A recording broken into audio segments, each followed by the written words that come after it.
Welcome, Saints TV. Here we go. Thursday night, we have our teams chat going, ready to go. I'm going to bring on our guests. We're going to just discuss the team for this week, Saturday afternoon against the Hawks down in Tassie, which will be an exciting matchup. We always like to play them down there for the Blue Ribbon Cup. So let's bring on our guests tonight. We'll bring back some of the originals, Tom and Alana, and we've got a new, fresh face for you guys this week in Evan as well. We'll just bring him on as well. Good evening, guys. How are we feeling tonight? Pretty good. Good, yeah. Pretty good. Pretty good. Not too bad. Some interesting ins, some interesting outs, which we'll talk about in a second. But Evan, this is your first time on the show tonight, so I want to get some of just your opinions. We're 8 weeks in. I always like to refer to this point about the third way mark of the season. Well, are we 3 and 5? Probably should be 4 and 4. Just from an outsider's point of view, just share your thoughts with some of the people from home as to what you think. We're doing well, what are we not doing well, but also how you can see the season turning around for us. Yeah, it's been an exciting one, but pretty tough to go through there. I reckon I feel a bit like Fremantle fans probably felt last year. Just sort of got that rush of finals excitement, and then you go into a brand new year with your high hopes, and then probably thought we were just a bit beyond those honourable losses that we've had already, sort of 3 or 4 of there. Obviously, the Doggies game was a tough watch, but the rest of them, at least we've got a fair bit to hold our heads up high on. A lot of those new kids coming through, senior players standing up again. So excited, but at the same time, very nervous. Yeah, and I think you hit the nail on the head. Those honourable losses, for a young side like Northern Melbourne, you take them. You're losing to Geelong by 7, Port by 10 or whatever it was. But then you get the losses, against Essendon that you probably should win. The Bulldogs losses, the anomaly where it's, just a bit like, are we back at square one? But we looked a lot better last week. Tom, Alana, just your thoughts against North Melbourne. It looked like the ball transition movement was 10 times better. I think we just sort of lacked the polish in the forward line. Were you content? Were you impressed? Were you disappointed? What were your thoughts after last week's game? Do you want to go? Yeah, sure. Well, I was just going to say, I did say I was hoping for a 6-goal win, and we got 38 points, so I'll take it. I know a few wanted us to smash the Roos, but in my eyes, we had 4 big inclusions, some that hadn't played since the very start of the season, and they all, bar probably King, came in and performed really well. So I was actually not too displeased. I thought there was a lot of good signs.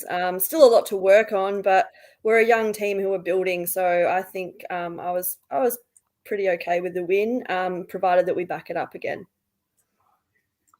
Yeah, I was pretty similar. It was one of those ones where it looked like we were going to have that 10-goal plus win. I think maybe 5 minutes into the last quarter, we were up by about 46 points, and it was like, okay, that's perfect. Ended up, 5 goals or something in the end, which are 38. Yeah. Which you walk away from, you can't really be upset with that. And I think overall, I was happy with individual performances. It was good to see Sinclair back to, him at his best. I think Jack Hayes was massive, and just provides such a connecting piece up forward that we've been missing. I'm sick of Max King's shit at the moment, to be honest. Love him, but he got held to 1 goal that was from a free kick with Aiden Core playing on him. No disrespect to Aiden Core, but you see what the big boys in other teams do to North Melbourne, so that was a bit frustrating. But overall, back on the winners list, so better than what we had been doing. 100%. And just in regards to Max King, Wendy has the same sort of outlook / concern. Hope he can find some form. One thing I will say, and I know I look at the game from an analytical point of view. I like to sit up on the top level and watch, the play 1.5 possessions away, not the play at the time. So with Max King, and it's more of our forward line that I think is causing the problem. There's just no movement. everyone's static, everyone just stops. Like, you look at the way Carlton operate, and people can make their opinions on Charlie Curnow. He gets free kicks, whatever. But the reason for that is because he gets always doing a block. Jack Martin when he's fit doing blocks. Motlop when he's fit doing blocks. Harry Mackay even blocks for it. As soon as that block then creates space, then the defender's got no option but to pull on his jumper or come across high or whatever the case may be. So if our forward line can start doing that, then not only are we going to have Jack Hayes leading up and taking 3 or 4 marks inside 50 and hitting the scoreboard, then Max King's going to be doing that. Membry's going to be doing that, and then the small forwards can get involved when the ball gets to the ground. I think that's the issue we have at the moment. We're just too reliant on putting the ball on King's head and just saying, well, you're 204 centimetres, whatever the case may be, just go and run and jump for it and take the mark. So to me, I think more onus has to fall on Robert Harvey, the forwards coach, small forwards. Garcia did it a little bit last week. I know we're missing a few smalls at the moment, but just even Membry, like, your marking at the moment is not up to what the standard you've created, for the last couple of years. Go put on a block. Get Max King into the game. Because as soon as he gets involved, your defender's then going to worry about him, and then you're going to get open. So that's the way I see it. But from a game perspective, I thought our whole sort of arc-to-arc movement was a whole lot better. Forward line probably lacks a little polish at the moment.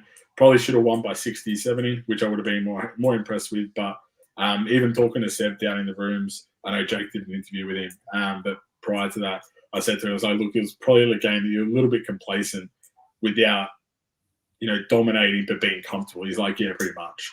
It was a game that was just, we got to a point, it was comfortable. They never got, too close that it was a worry, but we never got far enough to make it a domination. So it's a little bit of a concern, but at the same time, a win's a win and we take it when we can. So let's bring up the teams. We've got some exciting ins this week.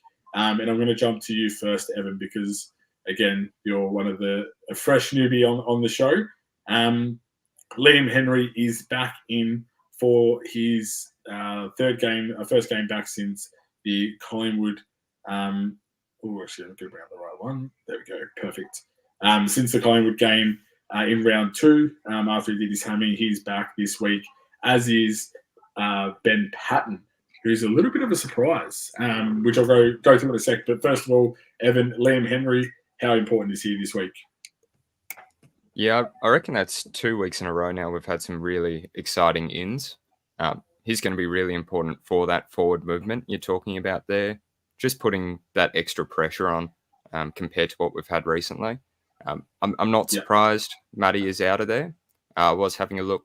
14 pressure acts is okay, but without any of that additional strengths, Liam Henry's just going to be a step above that. Probably give King a few more opportunities. Obviously, we'll get into it later, but I'm really hopeful this will be the game for King to be able to put his foot down, sort of thing.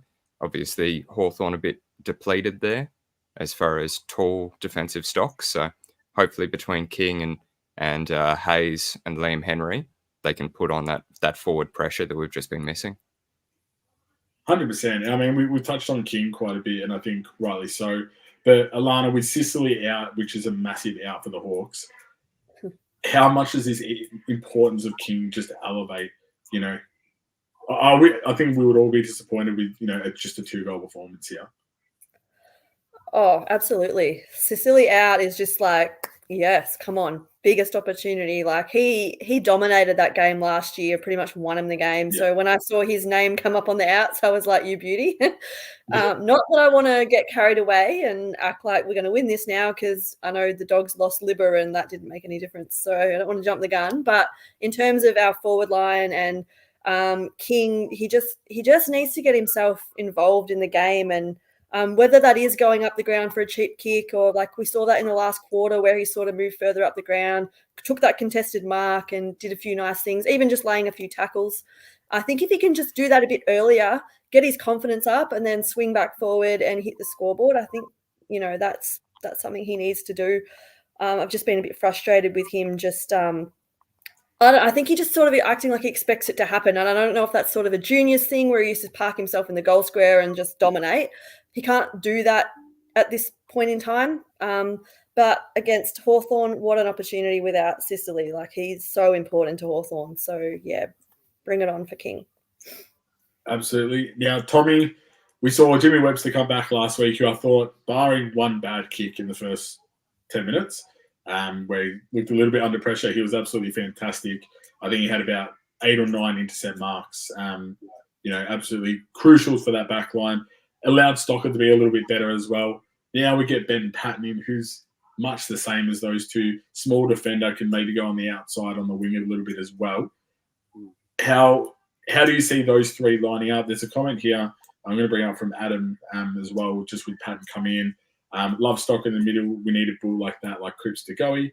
With Patton coming back, does that allow that opportunity? I think it almost forces it a little bit. Although I just looking at how we're lining up, I expect, like, Sinclair was amazing out of the middle last week, and I feel like, I don't know, personally, I've been feeling this way. I feel like we've probably all kind of touched on it a bit in the weeks gone past that I like him in there. I think he gives us something that we don't have. But I agree, same with Stocker, that he's got that inside bull sort of in him.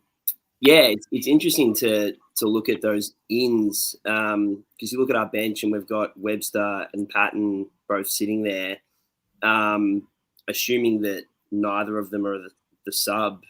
It's a lot of defenders in the team, so you'd imagine that Stocker probably does push up into the middle, or maybe it's Patton that plays more on a wing, or it'll be interesting to see how that lines up. I do really hope that we keep Sinclair in the middle, though, because his performance last week was ridiculous. So I don't really like the idea of seeing him tear the middle up like that and then going, oh, no, back to half back. Just keep him in there. Yeah, I agree 100%. Just because I think he adds a different value to that midfield. We saw Steele probably go to an old-fashioned role of shutting down Luke Davies-Uniacke last week. He did a fantastic job, mind you. LDU had little to no impact at all.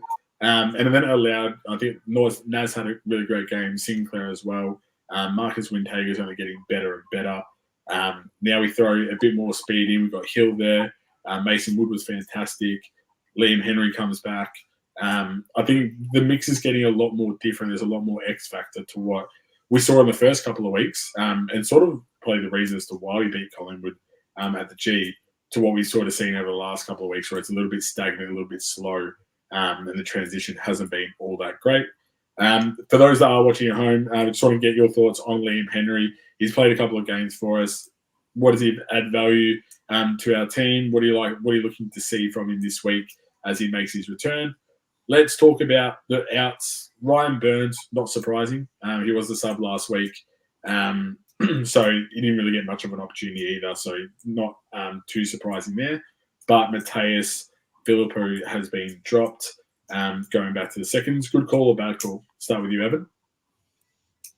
Yeah, I think that's pretty reasonable. I reckon the only one you'd think might have taken those places is someone like Hasty or Garcia. And I reckon both of them just proved enough, or at least they're still so early days that it's worth giving them that extra shot. Philippou is going to be great, but just needs that little bit of a break probably. I reckon that makes sense for both those names. With Philippou, before we get to Alana's thoughts on that one, your opinion, midfield, forward, how much, 60-40, 50-50? How do you see his game, and where's his best fit in that lineup at the moment? Yeah, I reckon more so for the team's sake, less time in the midfield at the moment. Primarily just because we are getting that really good run through at the moment with Sinclair, Steele, Garcia. Something that I was looking through, we had something like 5 or 6 midfield goals throughout that last game, which is something I feel like we haven't had, but Hill and Sinclair both getting, I think it's 2 each. At the moment, Philippou's not getting that 2 sides of the coin. So I reckon sticking up forward for now, whilst we've got that working, is worthwhile. Absolutely. Alana, Mateus, us three, probably you, Tom, and I have definitely spoken about Mateus a bit, but is now the right time? Had a little bit of a disappointing game against North. another, I don't want to say easy game, but easier game against the Hawks. Is now the right time to say, look, let's go back to the we've got some cavalry coming back, get some form up, and then make your way back in? Yeah, I think it is, purely because I think if we didn't, it does send the wrong message. Because I think if you look at that game, I think Hasty probably offered a bit more than Filippo, and Garcia didn't have a lot of touches, but at least he scored high in our tackle. Like, he had 5 tackles inside 50, which is what we've been screaming for. So I think if you're going to drop those 2 ahead of Filippo, it sort of sends the wrong message, given that he only had 5 touches. So I think it's probably not bad timing. 100%. Now, you did touch on Garcia. Tom played a little bit of a different role last week in the forward line. He has played majority of his footy this year in the midfield, whether that be for Sandy or for the Saints. How do you see his game, his impact up forward? Happy with it? Can he cover the loss of Butler and Higgins for now, or is it time for Collard to come back? I'm not sure. I mean, I certainly don't think he covers for the loss of Higgins. But he has a go, which I like. I don't want to sound negative about a kid, but I'm not fully convinced about Collard. I sort of looked, I think it was a couple of weeks ago, he kicked 2 goals, had 9 touches. I had a look at the highlights of the Sandy game, and they were both essentially Joey the Goose kind of goals. And I don't think it's helpful to Collard to bring him up if he's not ready. Whereas I think Garcia, I feel more confident in him at the level, just in his ability to crack in. And even if he's not getting heaps of the ball, he will impact the contest. So I think, for the moment, he definitely, for me, I think does a pretty good job at that, at least that defensive effort and work rate up forward. I love that, because defensively, especially for our side for the last 18 months now, has been very much about a team defense. And, majority of the time, whether Butler and Higgins were dominating on the scoreboard, if they weren't, they were still impacting it through pressure, through the forward 50 and getting turnovers, and we were still generating scores from that way. Excuse me. But Collard, from what I understand, and I may have some different info, but his offensive game is absolutely stellar. He's kicking multiple goals each game. They really want him to work on the defensive end. And that's, I think, at the moment, the thing that's stopping him from getting into the seniors. So there's a comment from Brett, if Collard kicks another 3 goals for Sandy, we have to pick him surely. I think he could kick 6 goals, but if he doesn't show that defensive effort, that chase down, that run and desire to actually hunt the ball, I think he'll be in the 2s for a little bit longer. And it's not necessarily a bad thing. You don't want to just give away games for the sake of it. You want him to really hone in on his craft and know that there is a 2-way aspect to it. And I think that's going to suit him absolutely perfectly. We mentioned before Liam Henry. Just want to bring up some comments here. Harvey's mentioned, I just want him to get through the game without injuring the same hammy. Look, fingers crossed. We've had enough injuries this year. Don't want any more. Henry has great space awareness, can get to positions early to impact the score, from Adam as well. And then there's a comment that we were talking about with Mateus Alana. Good call from Pooh's form, was way down than his usual flair as well. So some really good comments here, guys. And keep them coming as we continue. Darcy Wilson. I'm big on not trying to blow up an 8-game player because they're hit and miss. But I think he's only getting better and better each week. The first couple of weeks, we sort of noticed the impact late in games, but now he's starting to do it from the starter games as well. Evan, you've been a Saints man for a while. I know we saw Mateus last year, but how good have the recruiting been over the last couple of years with our youngsters? It's just been perfect every time, really, for the last sort of 2-3 years there. I think it's probably one of the areas with Collard, just in regards to, we've gotten really lucky with players who've come in game 1, Filippo, Owens, Darcy, and just hit the ground running, which I don't think is always the case necessarily. And I don't think it's a problem with Collard, that he might just need a few games to understand Saints footy. even if he's got a good footy head on his shoulders. So, no, he's been fantastic. I'm really glad the commentary were giving some respect to his name, because all throughout the game they couldn't stop talking about Wilson. And He's been absolutely.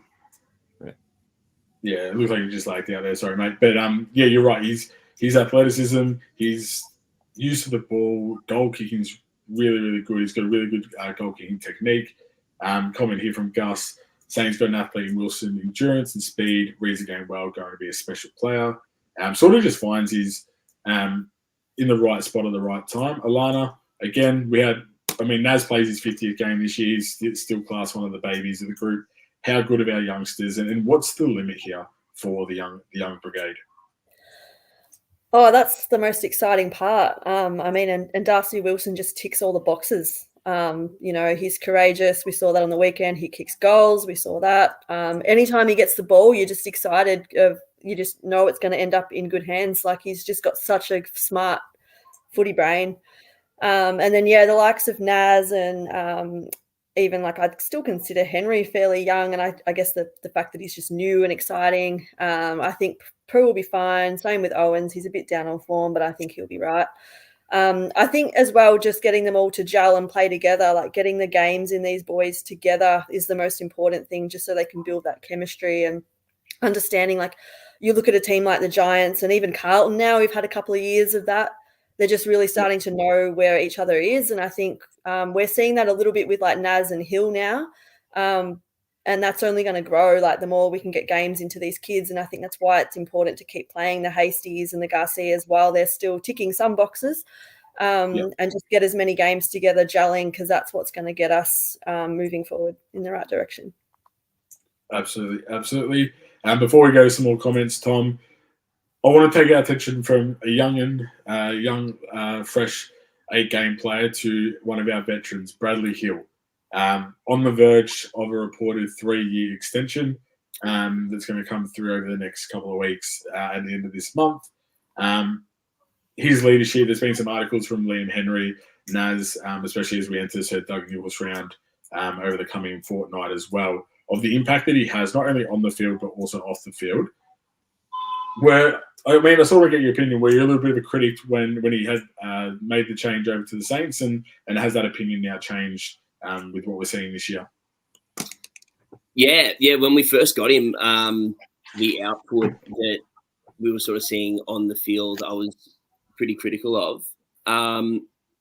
But I think, despite the fact that he's getting older, we're seeing the best that we've seen of him. Over last year, he was great, and this year he's been incredible.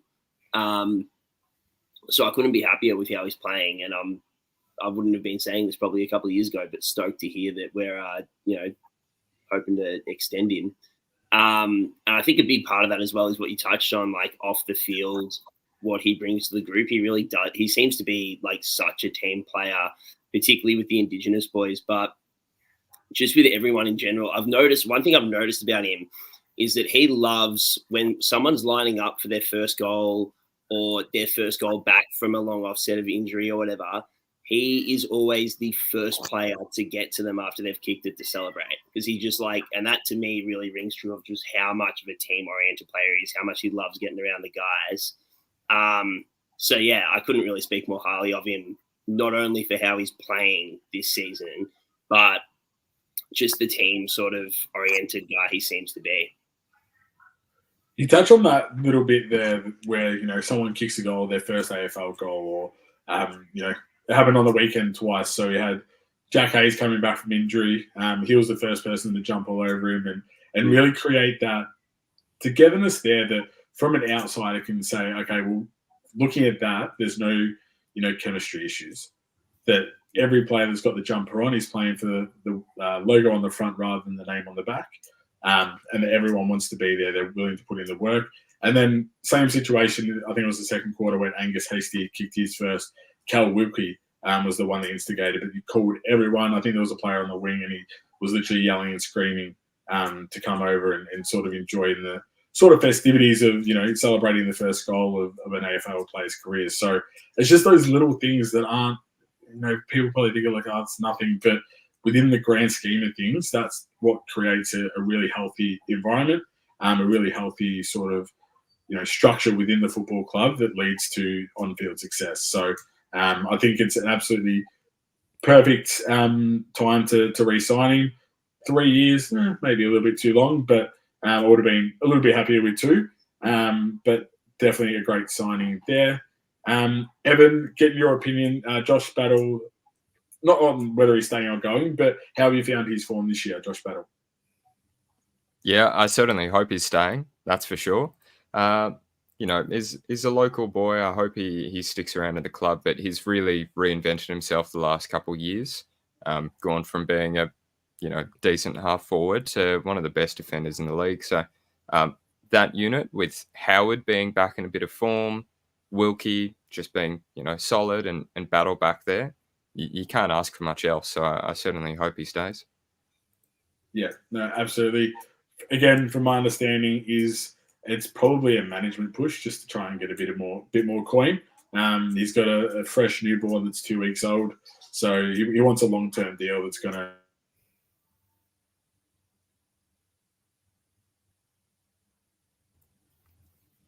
Sorry, is he frozen there? Yeah. Exactly. No, we're back. That's fine. Sorry about that, guys. But no, I think Battle will be signing out in the near future. It won't be too long before that happens. Comment from Adam, I like Battle under Ross. I think absolutely fits in perfectly. Just does his job week in, week out. We touch on Darcy Wilson? Does Darcy Wilson crack into the top 10 of the best and fairest at the moment? Frosty Land thinks he does. Quick round table, yes or no? If he keeps this up, yeah, for sure. Yep. Alana currently in the top 10? Yeah, I'd have him in the top 10 on current form, yeah. Yeah. Yeah. Perfect. And what about you, Tommy? Probably. Can't say. I think Brad Hill will probably be leading. Jack Steele, Rowan Marshall, probably the top 3 at the moment. But Darcy Wilson wouldn't be too far off that top echelon at the moment. As we always do each week, under the microscope, focusing on a certain player. Doesn't have to be from a selection point of view, but just from a performance purpose. Who's under the microscope this week? We'll start you, Evan. Who's under the microscope for you this week? Yeah, I'll always be a bit nervous, but I'd say I'm still hoping for Dougal Howard to keep up his good work. He's been really solid defensively. It's going to be an interesting game, I think, for our backline with how small their forward line is at the moment. But if he can stay as efficient with his disposals as he was the last 2 weeks, I'll have a much better impression of who he is as a player than I did last year. Absolutely. He had 7 intercept possessions in the first half alone. I think it was the best game he's probably played for St Kilda for quite some time. So I do like it. Not that I think he's probably cemented himself a little bit now, but you don't want him to just drop off the form. You want that to continue. Again, those that are watching at home, share us your thoughts. Who's under the microscope this week? Alana, who it is for you? It's not going to be Mateus, because that's who it's been for the last couple of weeks. But who's under the microscope for you? Look, I think it's another forward who'd be licking his lips with Sicily being out, and that's Mitch Owens. I think this is a really good opportunity for him to get back into some good form. I thought he was okay a couple of weeks ago, but pretty quiet against the Roos, so I think he'll be looking to bounce back. And without Sicily and that team, who I think could have really impacted his game as well, I think he's got a really good chance there to snag a few. Perfect. Just bring up some comments here. Adam has been commenting quite a bit. He reckons Max. Jack, same situation. Max King, microscope. Wooden Spoon data. Love some of Bonner's kicks, but some are absolute Mars. Would have to be on a bit of notice.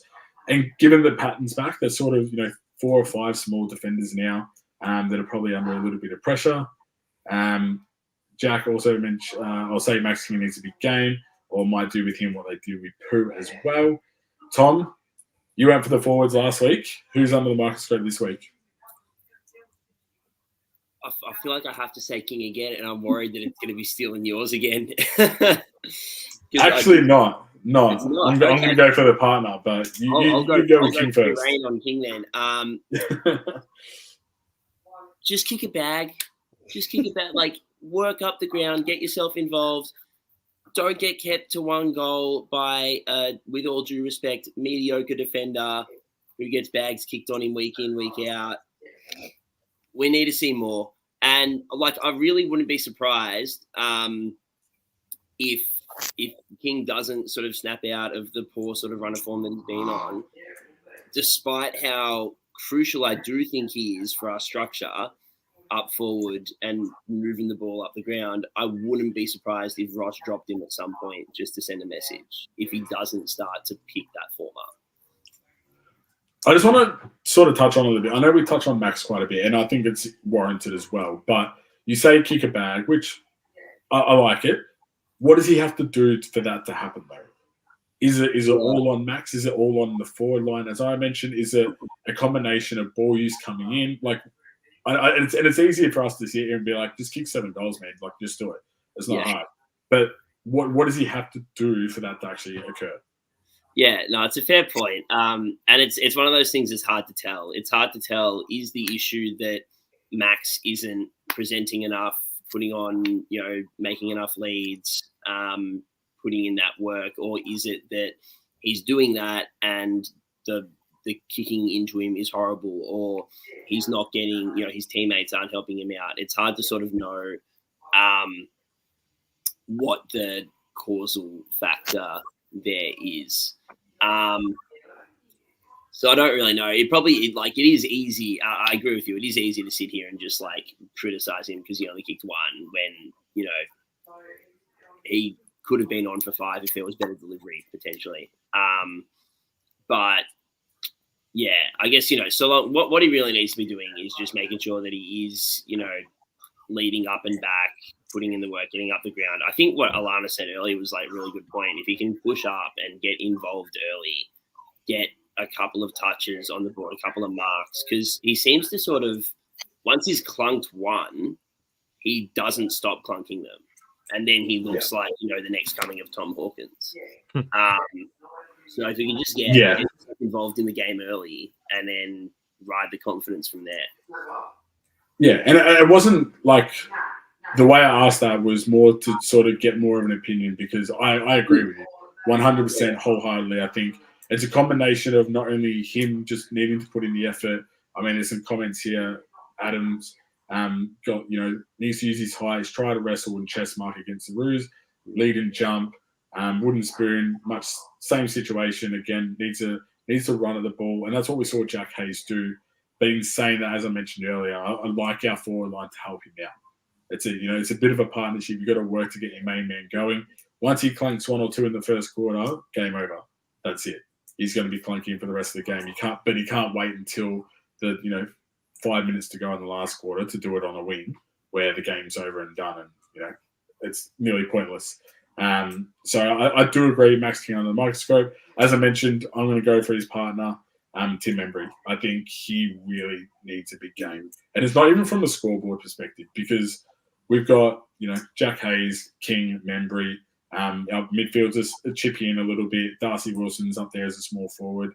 I don't think scoring this weekend is going to be too much of a problem, but I just want to see that consistency where he's holding on to marks, whether it's a 2-foot jump that he's known for, or whether it's a lead that's in the forward 50 and he's just dropping a simple chest mark.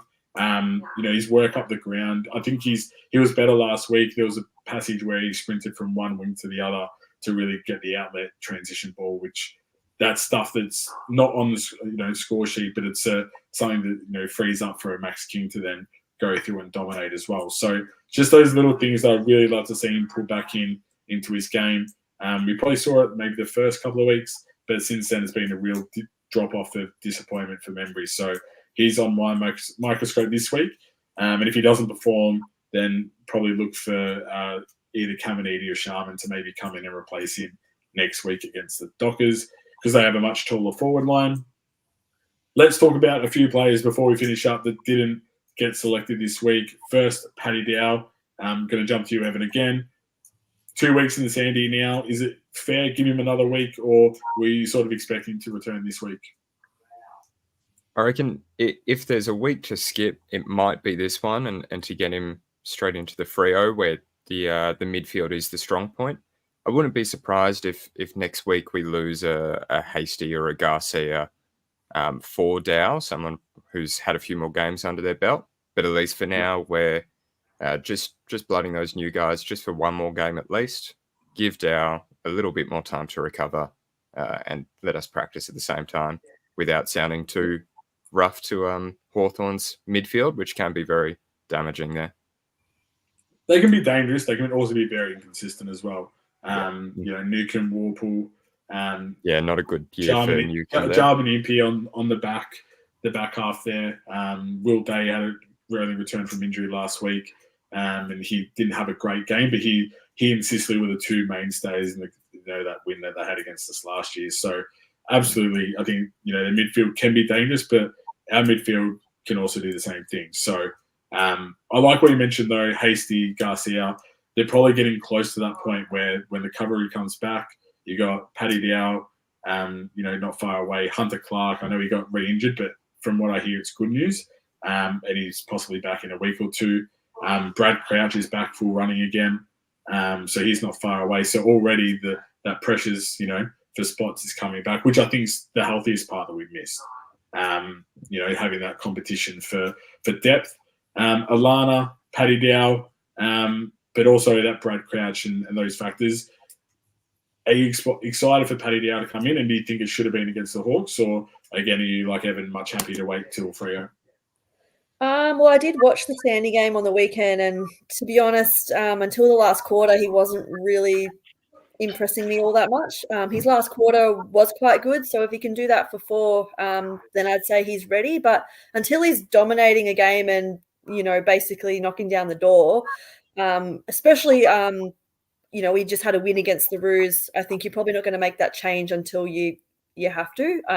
If he's having 30 touches in the twos, or he's getting more of those centre clearances that we sort of like a bit in our senior side, then sure. But I'd give him another game in the twos based off last week. Yeah. Yep, absolutely. Now, Tom, we speak about this man quite a bit. I think he came through because he had a massive rap on him draft prospect, fell quite a bit. But Ari Schoenmaker, not getting a game in his home state, missed opportunity or biding his time to debut. There were strong rumours that it was going to happen. They've decided against it. Agree or disagree with that one? Yeah, it's hard to say. I mean, I didn't watch the VFL game, the Sandy game, but looking at his stats, I mean, he's had 27, he's taken 6 marks, he's kicked a goal. Like, it kind of feels like a pretty, promotable game from him. And I don't think it's the first time he's had similar sort of stat lines down in the VFL.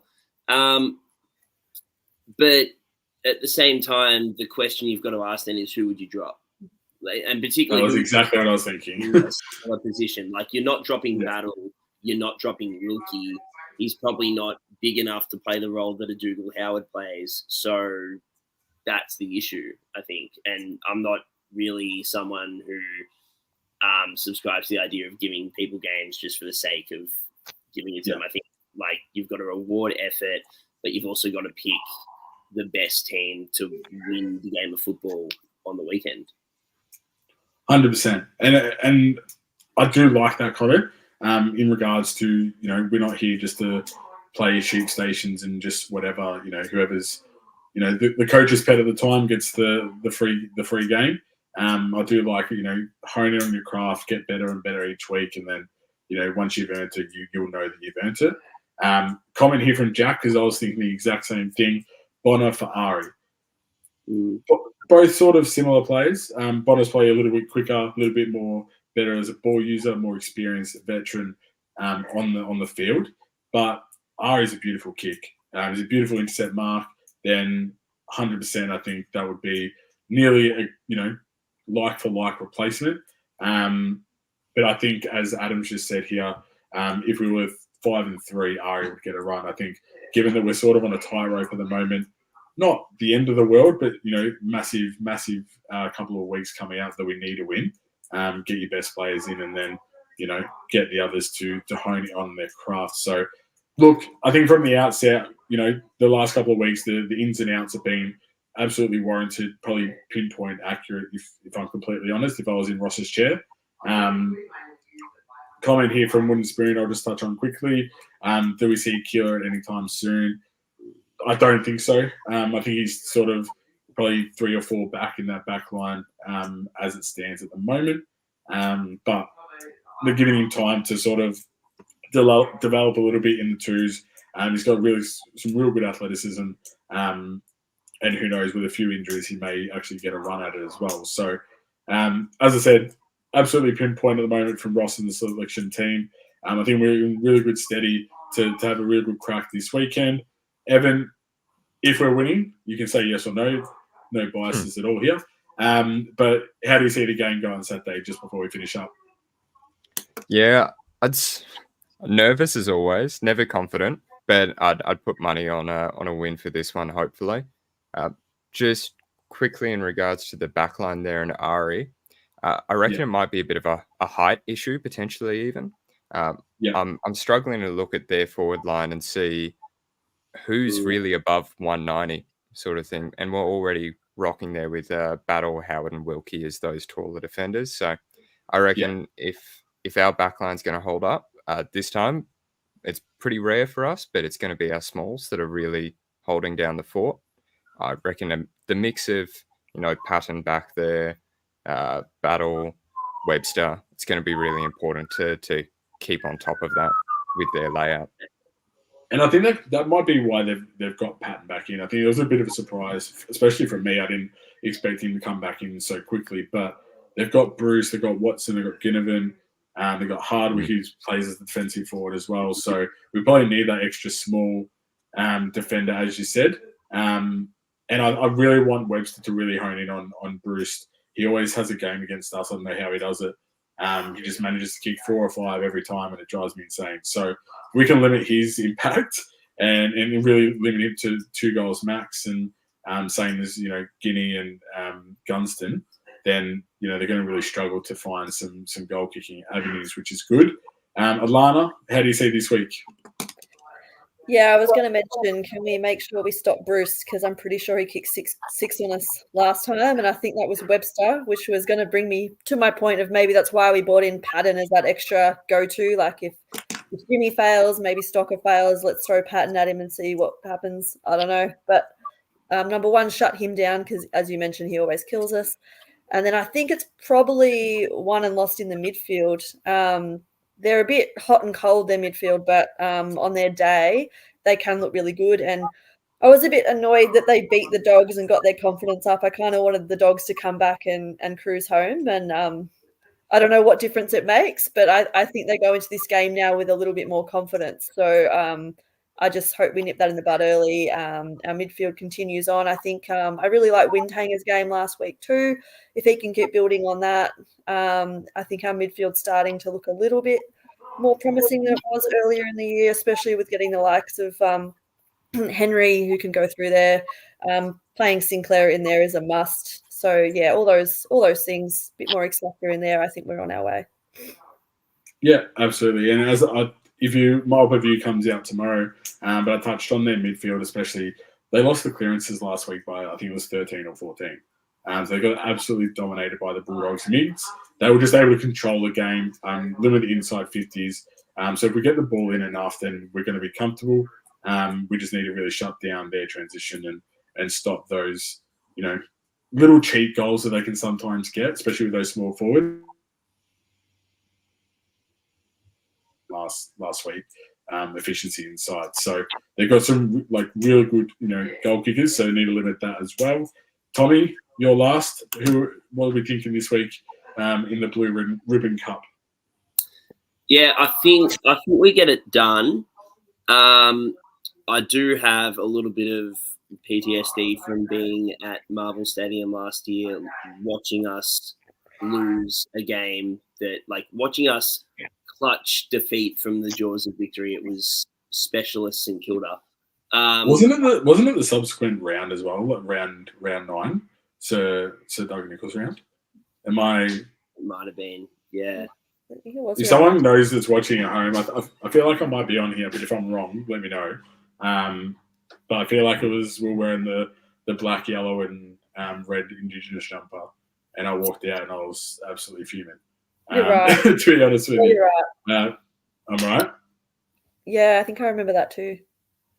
Yeah, yeah. But anyways, continue what you're saying. Sorry to interrupt. I think we get it done though. But I don't see it being like, I'd love it to be a big, comfortable, easy, you can just sit back and relax while watching it victory. I don't think it's going to be that down in Tassie, and this does strike me as a danger game for us. It's the typical game that we turn into a contest when it should be comfortable. To be fair, we said that last week, and I thought we handled it pretty well. As I mentioned, and sort of said to Seb, it was something that we dominated, but didn't really dominate.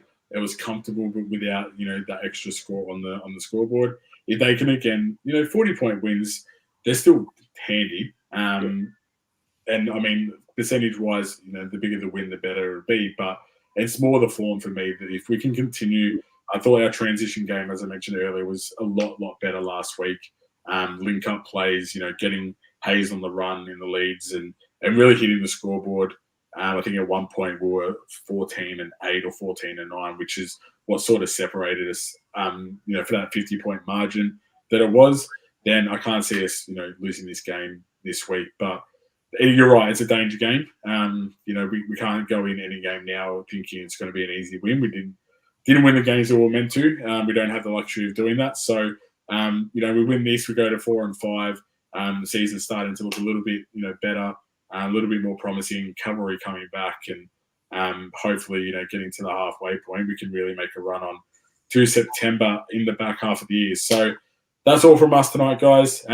Nice chat here with the teams. As we mentioned, Liam Henry, Ben Patton are in, Mateus Philippou and Ryan Burns omitted. And as we've discussed, probably rightly so. Thank you for everyone at home that have made some comments. It's been a really good conversation. And to Evan, Tom, and Alana, thank you for joining me again tonight. As always, it's much enjoyable speaking with you guys about the Saints and our team and our chances this week. So tune in. Jake will continue to do all his posts. He'll do his review after the game on Saturday afternoon. And as always, go to the mighty Saints. Go Saints. Cheers. Thank you. Go Saints.